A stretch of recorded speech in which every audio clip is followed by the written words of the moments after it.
Welcome to a new series where we're going to build upon what we learned about relativity short message file format and build more applications. In this series, we're going to build RSMF Viewer.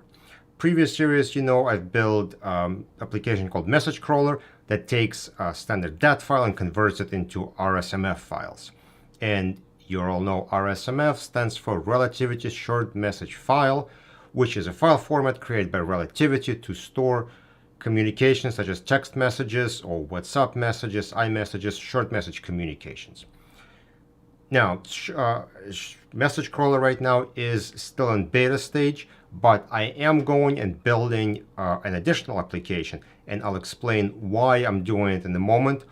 Normally, I would finish Message Crawler and then jump to another application, but in this case, we're doing them both not in parallel, but Message Crawler is almost done, and the Message Viewer is just starting. So let me take you to the screen and I'll explain to you what's going on. All right, so you see my screen. Let's go over what I explained to you earlier a little bit. So this project had two parts. We had RSMF UI, which is Message Crawler itself. This is the user interface of a Message Crawler. This RSMF project, this is like a brain box, or the thinking part. This is where all the logic is, or API. So everything that happens in Message Crawler doesn't happen in this application. It actually happens here, right? So I've taken my interface and separated from the actual business logic, is what it's called. What I'm doing now is I'm adding a third application here called RSMF Viewer. And this viewer is also going to be accessing these components, the shared components. Now, the reason why I'm doing Viewer before I finished my Message Crawler, and this is Message Crawler in the middle, by the way, because it will be accessing same shared components. When I built Message Crawler, I built my API specifically to handle tasks that Message Crawler needed. I didn't build them I did not build them generic enough because I wasn't sure exactly what I'm going to do and where I'm going. So by switching gears a little bit and building a viewer, I'm going to make sure my API has enough coverage to continue going forward and build on top of it. If I were to release Message Crawler right now to a final version and start working on the viewer, well, I would have to go back to my API and start tinkering with it, and then there is a chance that I'll break something which will break Message Crawler. So I don't want to do that, and now you know why I'm doing both projects in parallel. It's so that I could build out those shared components and make sure they work for both projects, and they're also finalized and ready for anything that is coming in the future. All right, so let me explain what I'm thinking here. A viewer is going to be used to look at RSMF files. Why you need to look at them?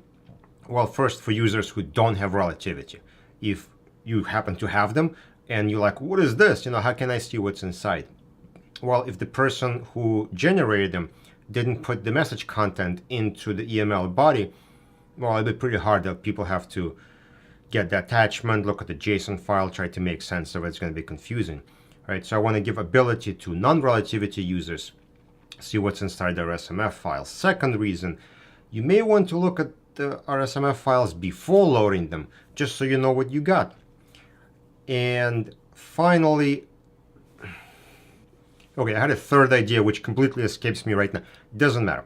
So we're going to make a viewer which is going to use same API and display relativity short message file format through a standard Windows desktop application, so you could make sense what's inside the file. Oh, the third reason, okay, so you could QC it. Oh my god. So if you converted files through Message Crawler and you want to see what you got without having to poke around, you can just use the viewer to see what Message Crawler generated. Yeah, there you go. Whoa.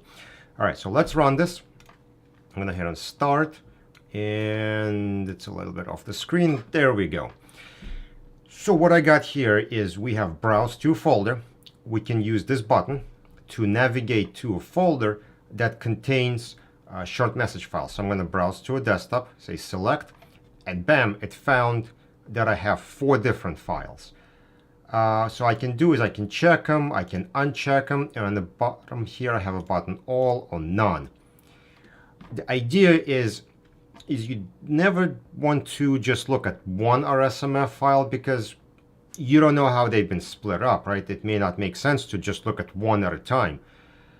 Idea is you would be able to take multiple, click on reload, and see what's inside those files.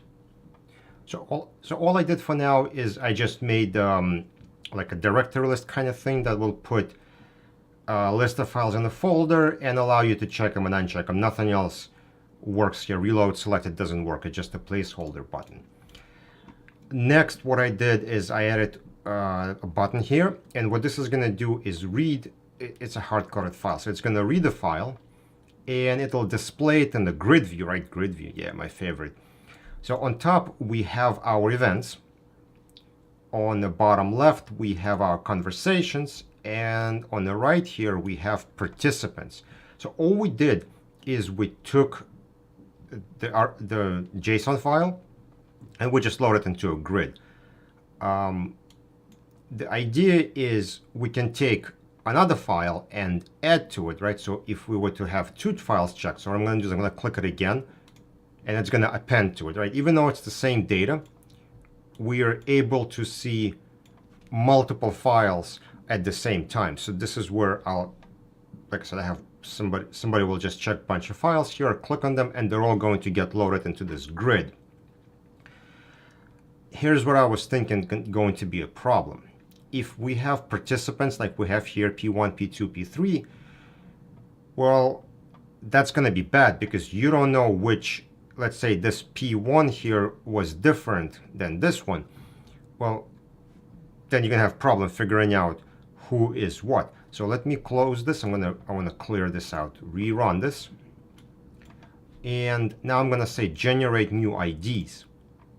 Okay, so wait, generate. Yeah, no, this doesn't work. Okay, so I got some work to do. Anyway, the idea is anytime you see some kind of ID, like a participant ID, conversation ID, maybe an event ID, I'm going to throw those IDs out and I'm going to create brand new IDs for everything. So this way, if you had duplicate IDs between your RSMF files, it's going to be fine here because we're going to generate brand new IDs and reconnect all the objects together so they link up together properly. That's what I'm thinking. I thought I had this checkbox working, but I don't know. Anyway, it's too early for that. So right now I'm just telling you about ideas. And that's kind of that. Okay, so and going along with the change in ID theory, what I'm going to do is in message crawler, I'm going to change my ID generation. Instead of saying 1, 2, 3, I'm going to put GUIDs, right? GUIDs is a kind of thing, some people love them, some people hate them. I think they're going to be appropriate in this case because I can just use them. And then if somebody merges multiple files together, that's not going to create any duplicates. And then same way, if you want to generate new GUIDs for some reason or new IDs, you can do that too. So figured, it's a win-win situation. So GUIDs would be appropriate.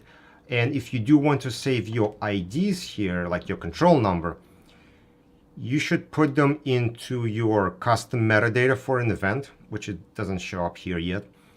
So that's where you would probably want to put your backdock and dock numbers if you want to save them for some reason. And these IDs are going to be GUIDs.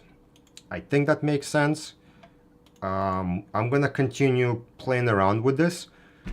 And if I think it's not working, I'll let you know. But anyway, so this is where we are. This is RSMF Viewer, another part of our RSMF project.